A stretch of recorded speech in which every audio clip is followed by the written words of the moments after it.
কেতিয়াবা মনলৈ এটা প্ৰশ্ন আহে, এই মানুহৰ জীৱনত যে দুখবোৰ আহি থাকে, কিয় আহে বাৰু? নাহিলে নহ'ল হয়নে? তেতিয়া মনলৈ এটা কথাই আহে, এই দুখবোৰৰ বাবেই চাগে মানুহে সুখৰ অনুভৱ কৰিব পাৰিছে। যদি জীৱনত দুখ নাথাকিলহেঁতেন, তেতিয়াহ'লে মানুহে কেতিয়াও সুখৰ অনুভূতি অনুভৱ কৰিব নোৱাৰিলেহেঁতেন। দুখৰ বাবে মানুহে সদায় সুখ উপভোগ কৰিব পাৰিছে। মানুহৰ জীৱনত যদি দুখ নাথাকিলহেঁতেন, তেতিয়াহ'লে কেতিয়াও সুখ উপলব্ধি কৰিব নোৱাৰিলেহেঁতেন।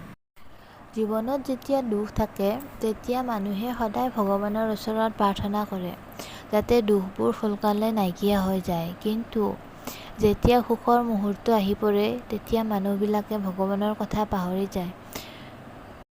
সুখৰ আনন্দতে নিজকে পাহৰি যায় যে এসময়ত